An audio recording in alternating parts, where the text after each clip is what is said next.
Kentucky with Hart County Raiders coming to Princeton. The Tigers last night at Tiger Stadium defeated the Raiders 43 to 14.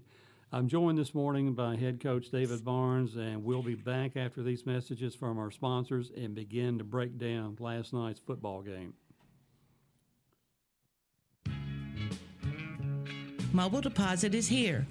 This is Mona Van Hooser with First Southern National Bank, and our new mobile app is loaded with extra features, including mobile deposit. Now you can use your smartphone's camera to deposit checks on the go. Just endorse, point, click, and send. Download our new mobile app and try it today. First Southern National Bank. Member FDIC.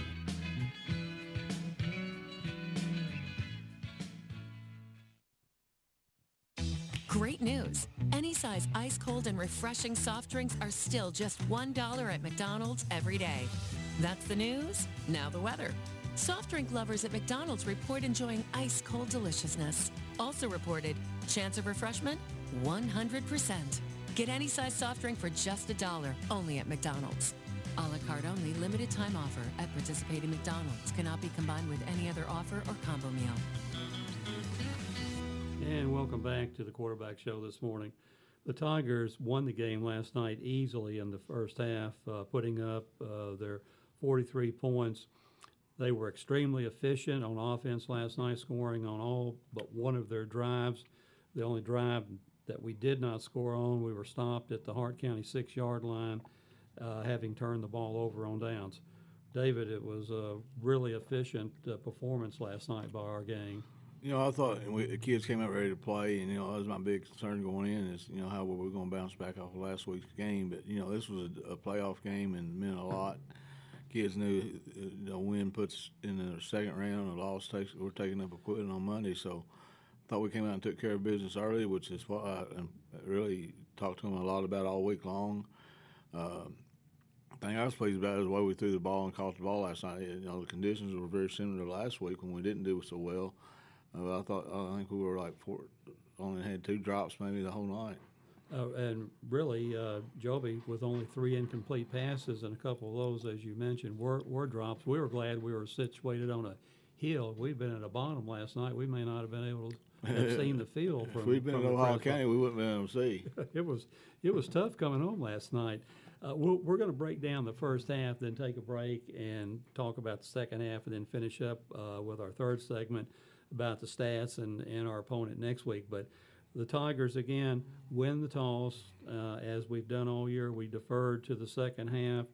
And, again, that's part of our strategy. We're always going to let the other team probably have the ball on offense. Well, it's one of those things where we feel like, if we can play defense first and get our defense going, that's what we want to do. Plus, it gets you – they got to kick off you the second half, and it gets us the ball coming out second half. And again, last night, before we really get into these drives, as you mentioned, the passing game was just we didn't need a running game last night.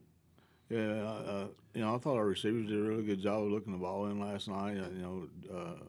Joby did a good job of finding open receivers, going through his reads, and the ball that he threw to Oliver on the 50-some-yard touchdown pass was a perfectly thrown ball. Hit him in stride for the touchdown. One of the things last night that was distracting to some degree was the penalty flags got a workout last night. I'm sure everybody had to throw it 5, 6, 7 times. And is the holding, the penalty for holding a little bit different in the Bowling Green area than here? Because it seemed like every third play was a holding call. I think different associations, referee associations do things differently, and I think you're right. I think I've seen that crew. I went and watched Will play a couple years ago and saw that same crew in his game. It was the same way. And it just slows the game down. And I'm not saying that it's not holding, but as you say, it's a little bit different to get used to. One particular segment of the state maybe a little calls it a certain way, and maybe a little bit more stringent or less stringent, whatever the case may be, as you move around to these different associations. But the Hart County took the kickoff and could not do anything with it. Then they punt, and really on their first punt last night, Gabe East just about broke it having not stepped out of bounds, he would have brought it back all the way. And it was one of those punt returns where he feels it on the left sideline, looks toward the center of the field, realizes he's not going to get anywhere going that way, and then immediately turns back upfield and gets past the initial group of tacklers. And I'm not sure whether he stepped on the yard line, stepped out of bounds, that was across the field from us, but a nice return for him. That was a great effort. He took that ball and, like you said, looked to the middle and wasn't there, and he broke it back outside. I thought he was going to score. And, from where we were, we couldn't tell whether he stepped out of bounds or not either. So, and we have to rely on the official over there, but I know he had a couple of good blocks to spring, and that was good. And really, had he not stepped out of bounds, he would have put 6 on the board. Nobody, when he cut back to the middle of the field, nobody was going to get him.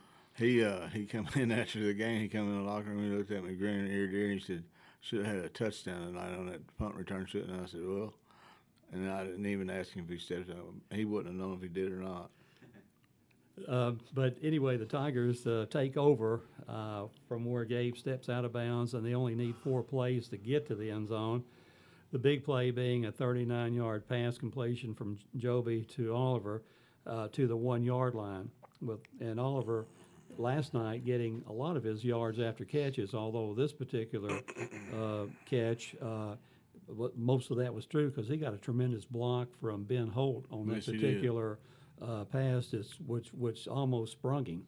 Yeah, we threw a screen out there, and Ben did a great job of getting on his man and springing him. And I thought Oliver was going to get in the end zone. Kid from Hart County made a nice play, but we got down the 1-yard line where they was punching in. And on the next play, Jameer takes it the final 1 yard, and we get on the board and add the extra point. Boyce Nichols last night was perfect in the extra point kicking profession, and we go up 7-0. At that point, our first drive was extremely successful.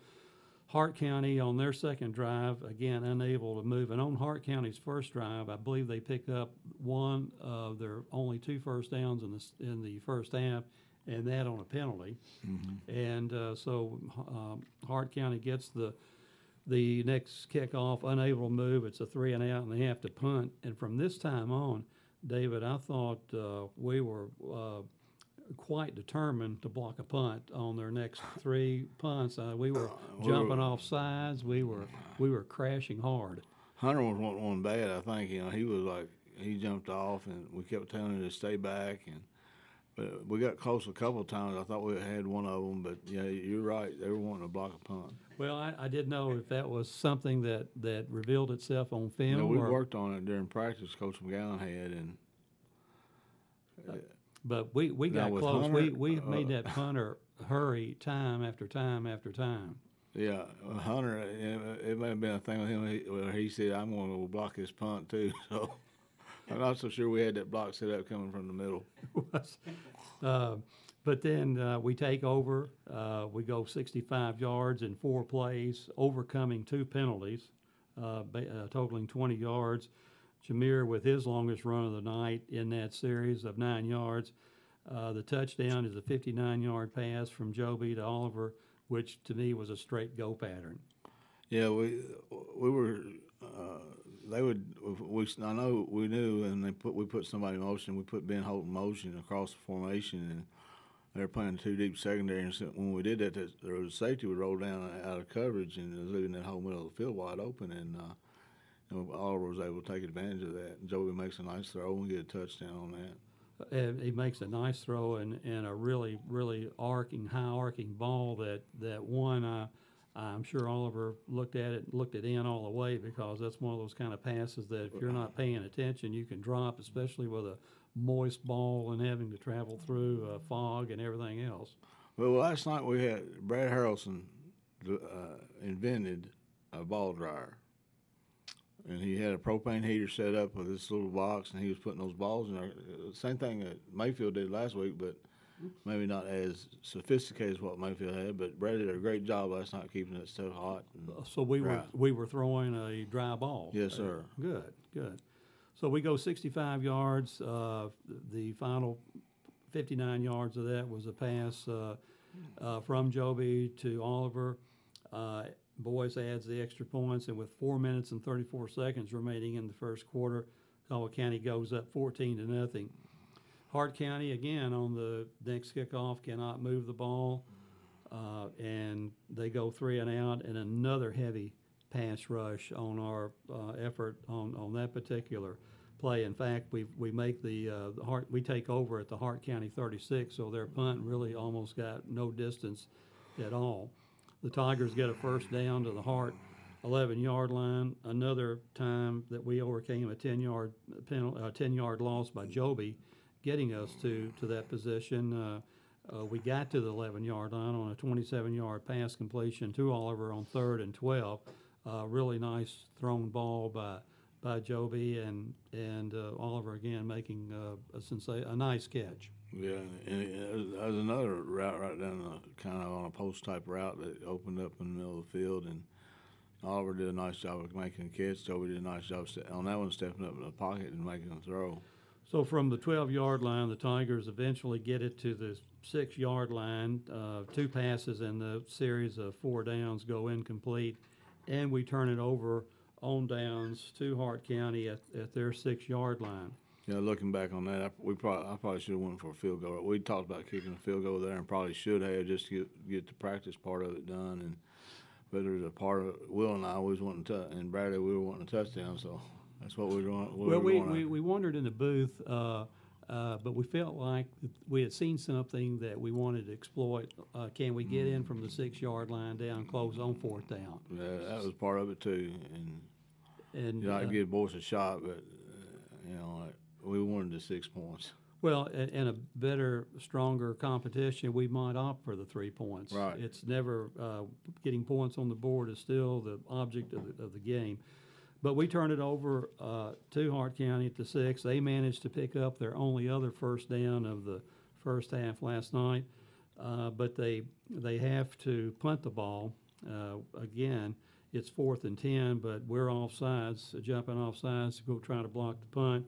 But Hart disdains the attempt to pick up the first down. They still elect to punt with 4th down, 5 yards to go, and we had another big rush on that, but we don't get the block, and we're running down at the end of the first quarter here, and we're going to take a break here and discuss the second quarter, where the Tigers put up 29 points in the second quarter last night.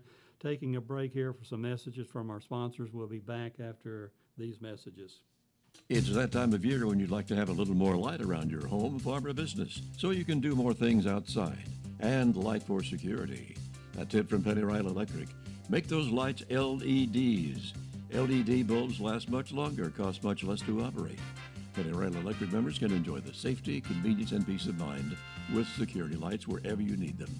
For more information, call your friends at Penny Rile Electric. Penny Rile Electric, your touchstone energy cooperative. You can always expect great things at Planters Bank. When we say expect great things, what we're really saying is Planters Bank is here to provide the financial services you need. Planters Bank believes in the strength of our community and is a full-service financial institution. Our employees have a true passion for helping our neighbors, and it shows. See Jake Pepper and the rest of the Planters Bank staff at 208 North Jefferson. Planters Bank, member FDIC and equal housing lender. Fortner Gas Company is a full-service local and family-owned propane company offering services in Princeton, Cadiz, Madisonville, and Murray. Right now, Fortner Gas is offering specials on propane.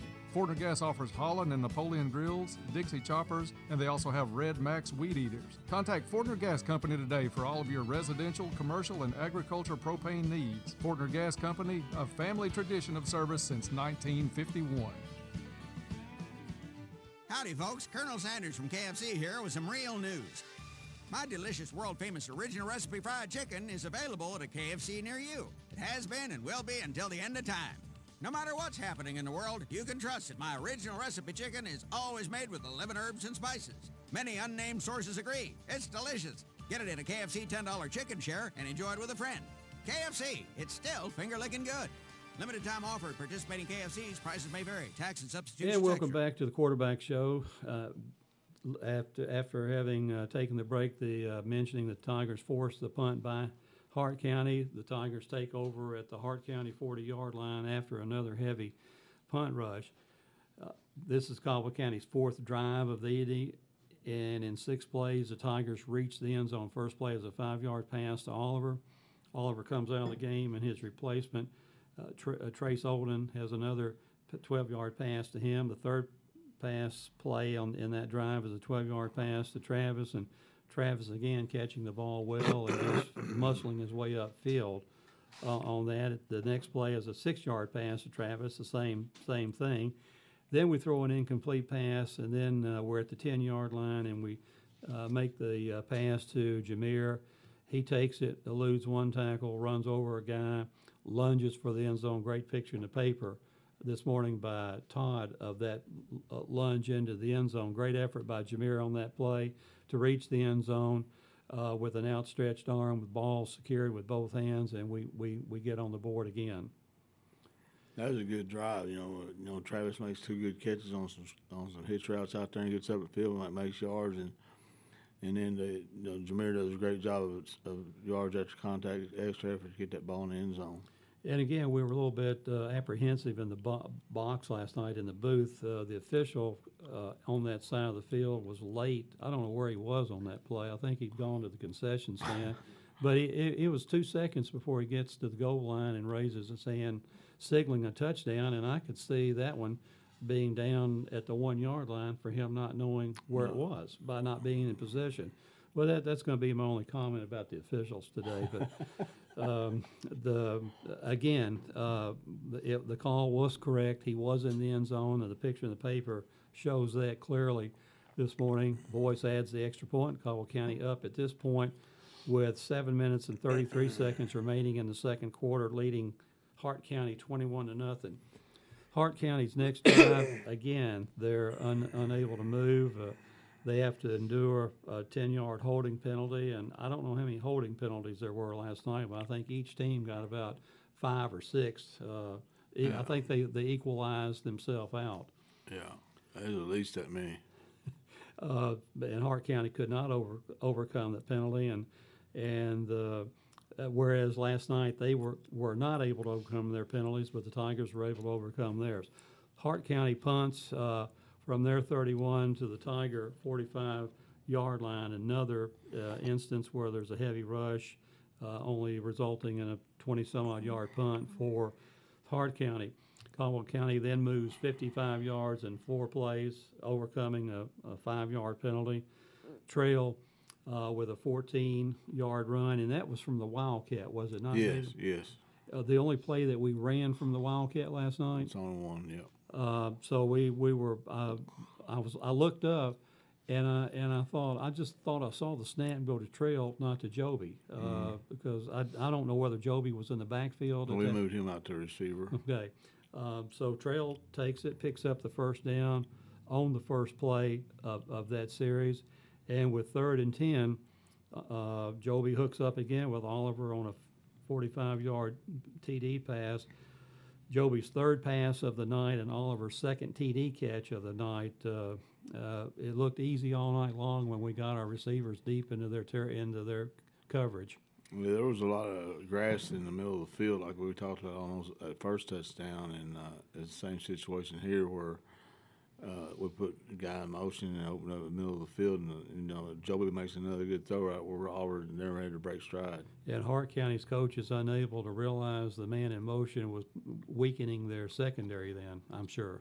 I don't know if they were trying to get a guy up there for the run or what. I really didn't understand what they're doing, because the safety on the other hash never moved to the middle of the field, and it was leaving a lot of grass out there. With Boyce adding the extra point, Caldwell County with 3 minutes and 31 seconds left, 3 minutes 51 seconds remaining in the second quarter, now lead 28-0. Hart County gets the kickoff, goes 3 and out again. Tigers commit a 5-yard penalty, and instead of being 4th and 9, it's now 4th and 5. And Hart County still elects to punt the ball. Maybe they would maybe have that decision back if they could have a second shot at it.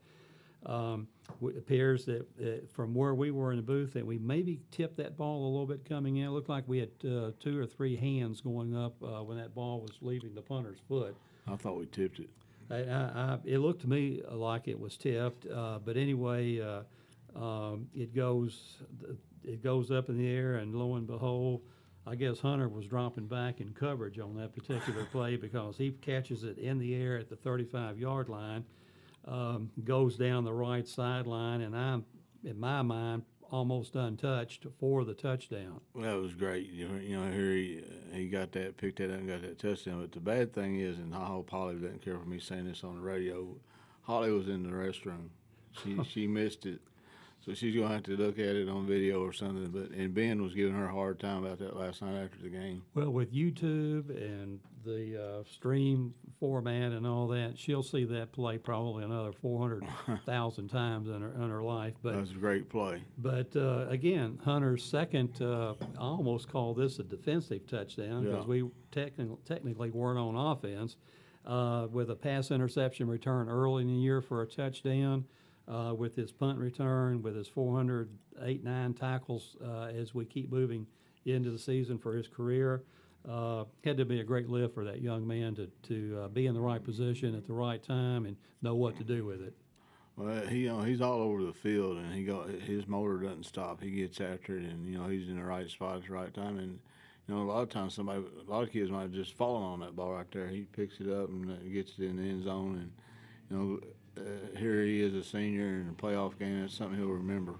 And you mentioned that. I'm not sure. I didn't know if it had bounced or whether he picked it out of the air on the thing. And I want to go back and look at that. No, I think it looked like it went right into his hand. But with the soupy conditions, and I really didn't know. It did not look like it bounced. It was weird looking. It was end over end. I know that, and it looked like that we had a couple of hands that hit that ball to make it do that. So congratulations to Hunter for picking it up, knowing what to do with it. We had the 2-point conversion, obviously, an attempt to get the clock to run. Well, Joby did a good job on that. The side we were reading for the play, he didn't like it, and he rolled back out to his left, and he got the ball to Jameer, and Travis makes a great block to spring Jameer for that 2-point conversion. And I'm glad you brought that up because I knew that Joby had reversed his field, and obviously he was on his own at that point to figure out what he could get done. And we knew he had Jameer as a back as a release right there, and he did a great job of getting him the ball. And Travis came back and got a nice block, and then Jameer lowered his shoulder and got it in the end zone. So on that successful 2-point conversion with 2 minutes and 44 seconds remaining in the second quarter, Caldwell County takes a 36-0 lead. We kick off to Hart County with a running clock. Hart County runs one play and then fumbles with Cole Baker recovering at the Hart County 17-yard line. Again, with the running clock, the Tigers hustle their offensive unit onto the field. We're able to make one play, run one play from the 17, and we hook up Joby again on a 17-yard pass to Oliver Parker, scoring with 1 second remaining in the first half. And I was pleased to see us be able to get something done in 17 seconds by getting 11 men onto the field, getting them lined up properly, and not having a penalty, David. Well, Will, he said, "You want to call a timeout?" I said, "I don't want a timeout." And in my mind, there may be a situation that comes up where we don't have any timeouts left, and we got to get kids on the field, get lined up, and run a play. And like you said, it worked out. We got them on. They got lined up, and we got the play off and made a touchdown. So, maybe that's something that'll pay off down the road. Well, that will help us down the road, especially when we know, and that fumble was not expected. So we had to really marshal the kids up and quickly, and with 1 second, we add the extra point, boys. Perfect for the evening. We go up 43-0, and it's technically 1 second left on the clock, but we never knew where that 1 second went. I think I don't know whether Johnny Stone burned it or it looked like we were going to play the kickoff, and it did not look like we were going to play the kickoff. I thought the referee gave the sign to wind the clock. Johnny turned it on. Then they come back and said, "We got to kick it." They put 1 second back on the clock. And then they say halftime, so I never did know what was going on. Well, exactly. So we were amused to seeing what was happening on the play because we saw the official wind the clock. The thing, I know Johnny Stone's done this almost 50 years, so I know he knows what he's doing. So if there's something with the clock, Johnny knows what's going on. So. Well, I'm not about to question him on his clock handling ability, but we saw the white hat on the field wind the clock, but anyway, It's halftime. We're up 43-0 with a big lead. We know we're going to get the kickoff to start the second half, and we'll look at the second half and the statistics when we return after these messages from our sponsors. Hello, this is Gloria Smith with the Law Office of Jeff Russo. Are you buying or selling real estate? Are you planning on refinancing your existing home loan? If so, you should be aware that you have your choice in which attorney provides the legal services associated with such transactions. Our law office has over 50 years of experience in real estate law. We pride ourselves on being cost-effective and having a quick turnaround time.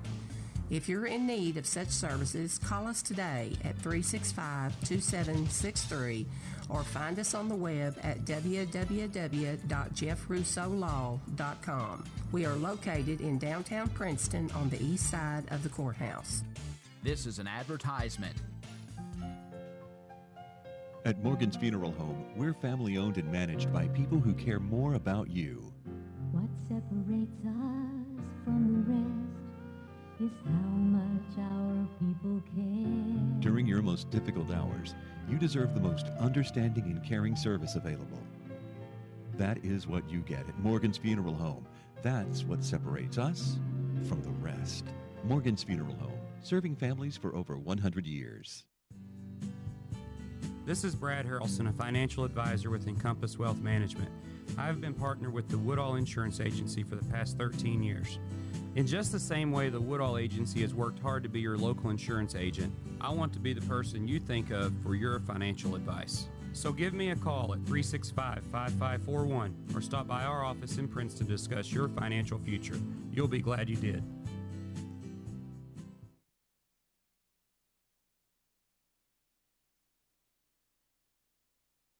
Trice-Hughes in Princeton would like to give a big shout out to one of our own, Jeff McDowell. Jeff has given Trice-Hughes 34 years as one of our top service technicians, and General Motors thinks so also, as they selected Jeff in the top 20 service technicians out of over 7,000 in the Southeast region. We are so proud of you, Jeff. The extra time and dedication it takes to achieve this honor speaks volumes about him. Trice-Hughes Incorporated offers top-notch service on all your GM and Chrysler vehicles by certified technicians Monday through Friday, 6:30 a.m. to 3:30 p.m. Call 270-365-5522 for your appointment today. Trice-Hughes Incorporated, Highway 91 North in Princeton. And welcome back to the final segment of today's quarterback show. We're at halftime. The Tigers will receive the second half kickoff. I'm sure there was not much going on in the locker room other than the fact that you knew right then and there you were going to pull your starters, David.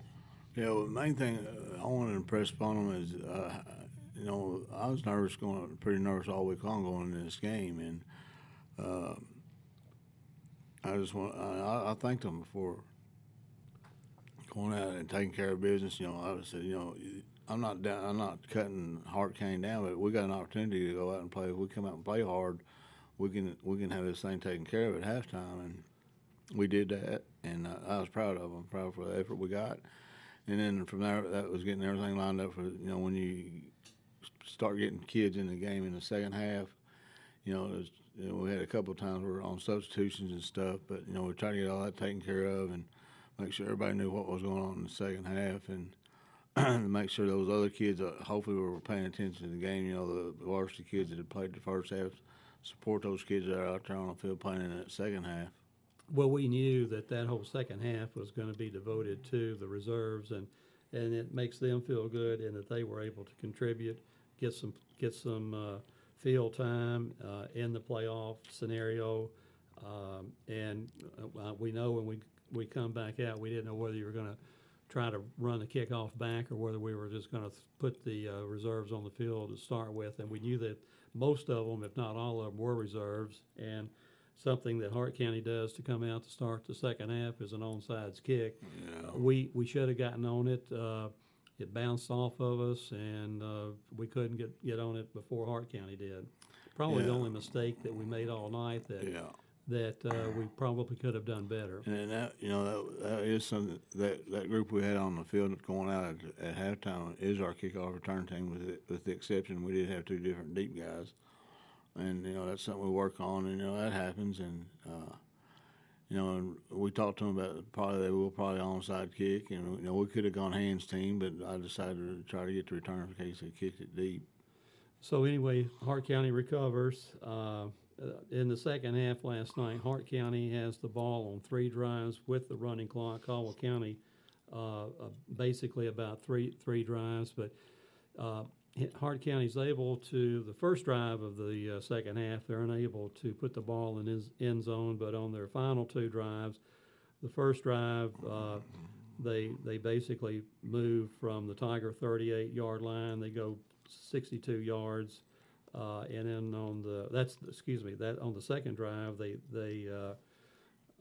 move the ball down the field, scoring on a long pass play, and then their on that first touchdown was a 44-yard pass, and then on their final drive, they move it down the field. The quarterback gets a long run on a keeper, finally takes it the final few yards for their second touchdown. All these touchdowns coming in the second half. So with the system as it is, Hart County picking up 150 yards in the second half. They only had 42 in the first half, so a complete dominating effort by our defense to limit them to just practically nothing in the first half.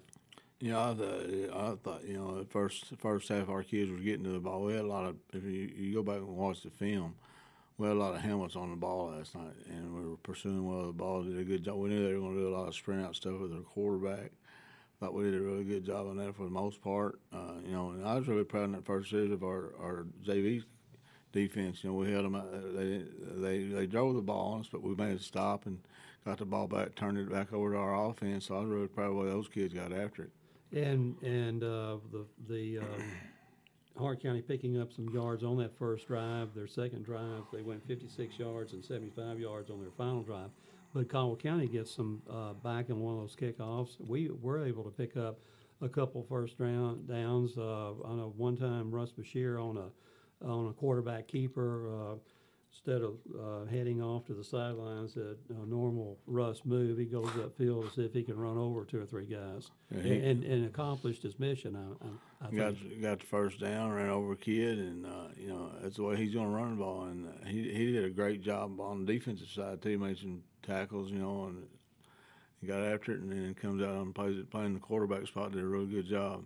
And while we're mentioning Russ, we held Will out of the game last night. His brother.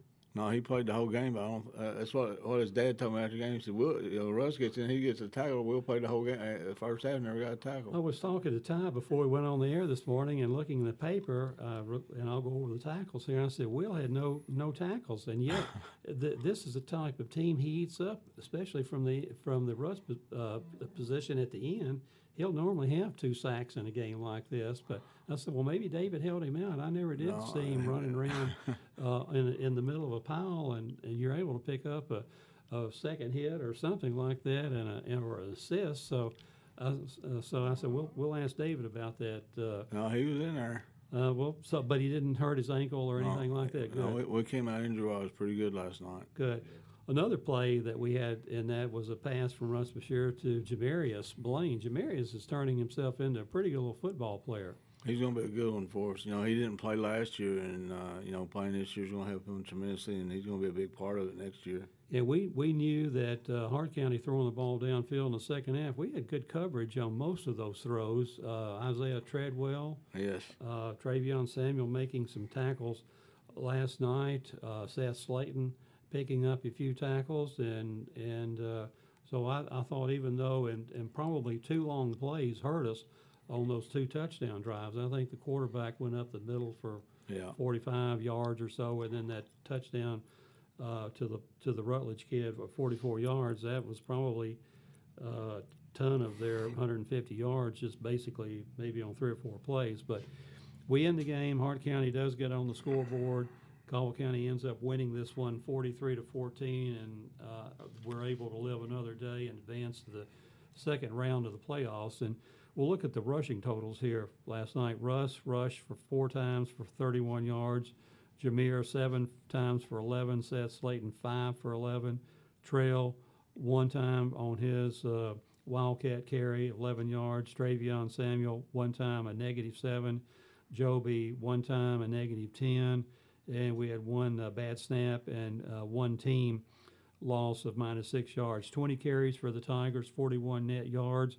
Receiving, Oliver 7 catches, 210 yards. And looking in the paper today, the second highest total in one game by a receiver, 244 yards. I think it's held by Tez Civils in that 68-42 shootout at Callaway County maybe 4 or 5 years ago. But Oliver having tied that record this year in the Henderson County game of 192 yards. So he's now only the second player in Caldwell County history to go over 200 yards in a game. So congratulations to him. Travis Newsom, 3 catches for 25 yards, and he gets a lot of tough yards after catches.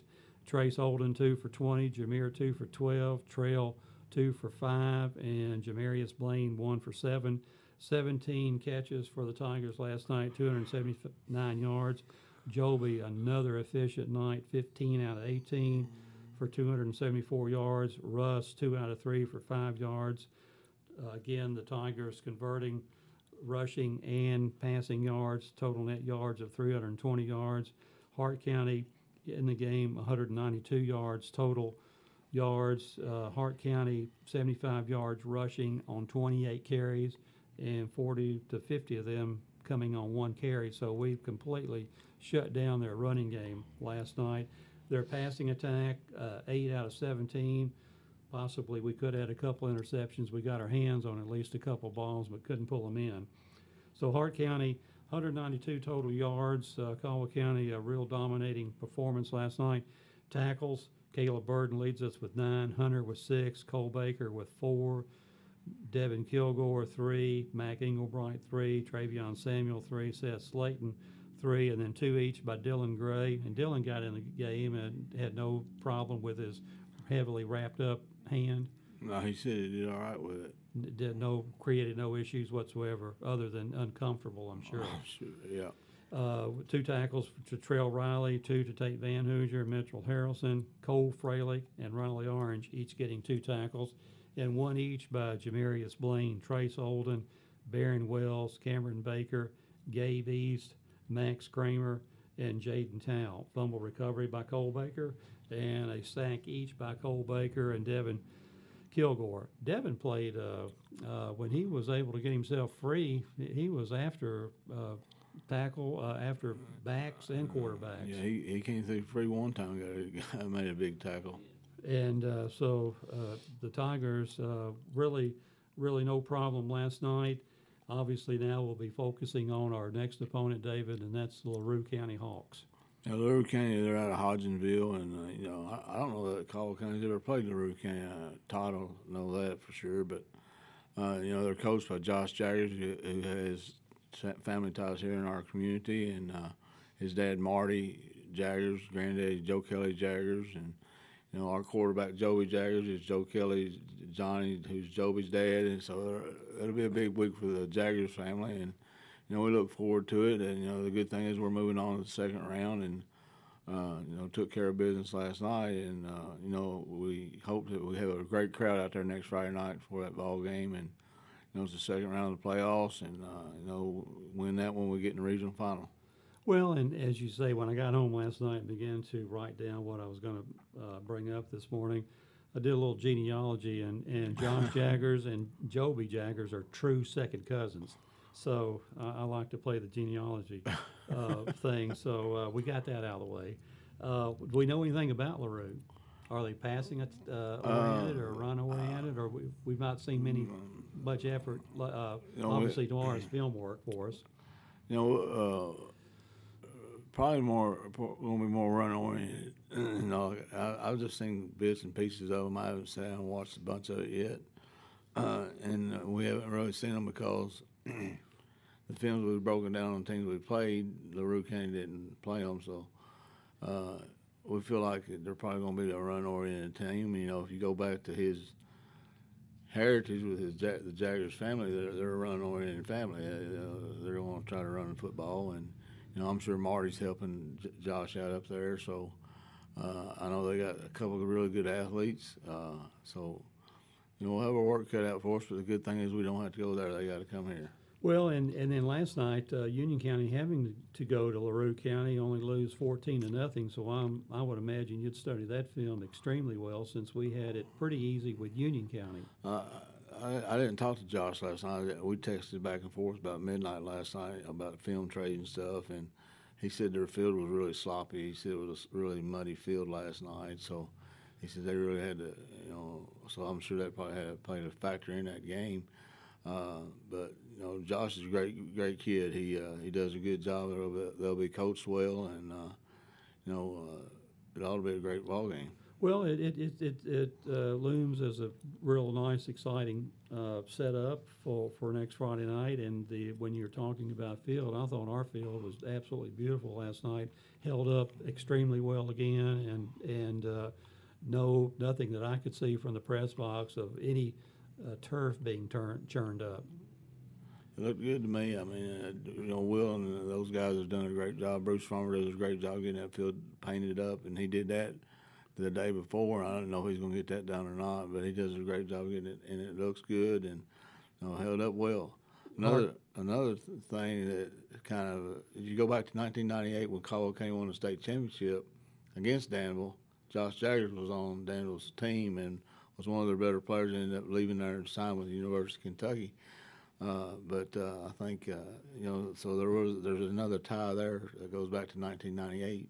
And was Marty on the staff at Danville at that time? So both of them had a little bad taste maybe in their mouth for the Tigers. But no, the field was great. The Hart County radio announcers were just impressed with our stadium as they were 2 years ago, and especially after we've had rain. All of the state obviously had a lot of rain, but the field, the weather conditions were no factor last night, and obviously our heated, warmed up. We're not going to get into Deflategate or anything like that with those heated balls, are we, David? I hope not. No, we'll blame that on Brad. Well, so anyway, good. The Tigers come out. I'll tell you what did happen though last night in the playoffs. You got to use a Spalding football. That's the KHSA policy. And we got beginning of the game, and I don't know how this happened, but there was on the ball kickoff. was getting ready to kick. I guess Boyce likes kicking a Rawlings football, so we got a Rawlings, and the referee already talked about the Spalding ball, and I knew the rule. So we got a Rawlings ball. That's why they kicked the ball. It was a Rawlings, not a Spalding. Well, I thought maybe we were presenting a ball to Boyce for some type of accomplishment or something like that. And we saw him we saw the ball go off the field, and we were scratching our heads, and comes back with another ball. And I said, well, Boyce is particular. He didn't like that other ball. That was a Rawlings. So I'm glad to understand that situation. But no, another typical week coming up, David, practice-wise, as we experienced this past week. Not changing anything. I don't know whether the weather's going to hamper us from going outside, but we don't do a lot of. We can do some outside work in this kind of condition, but it's not paramount. No, you know, Monday will be a lot of film again on Monday, and we'll do some walkthrough stuff on the field. And then Tuesday, Wednesday, we'll, you know, hopefully be able to get out on the field, and then Thursday's pregame. And, you know, we kind of, like I said the other day, we do back off practice a little bit. You know, not that we don't practice, we practice, but we don't practice as long. Well, I know last night getting home, looking at the Tuesday, Wednesday, Thursday forecast, it looks like we've got a chance like we've had the last couple of days, 20% here, 30% there, whatever. But with the weather, you get too excited on that, it'll change on you day after tomorrow. So hopefully it'll be a dry day next Friday night. Looking forward to another great ball game. Caldwell County now, they see their record go to 9-2. And any final thoughts, David? Yeah, I'd like to just say that, you know, Mike Long, who is our trainer, his brother passed away on Wednesday, and that's why he wasn't there last night. He's gone to Minnesota with his family, and we just want to remember him. And you know, he does a great job for us. And like Kevin Moser took over last night for Mike, and we don't know when Mike will be back, but you know, we just want to know we're thinking about him. And you know, it's a situation that he got the call at the office right after practice the other day, and he wasn't expecting it. So want to remember him. As of right now, I think the game time for next Friday night is going to be 7 o'clock kickoff instead of a 7:30 kickoff. I talked to Josh last night. I just got to verify that with their AD, but he said 7 o'clock will be good. So hopefully we'll go at 7. Well, great, and our thoughts and prayers go out to our trainer as well in that situation, and that's going to wrap it up for this morning's Saturday morning quarterback. As we mentioned, the Tigers now 9-2, advancing to the next round next Friday night here in Princeton at Tiger Stadium. The LaRue County Hawks come to town, and for head coach David Barnes for Ty Englebright, this is Bob Hayes wishing you a most pleasant weekend. At Little Caesars, we are very pleased to announce our newest addition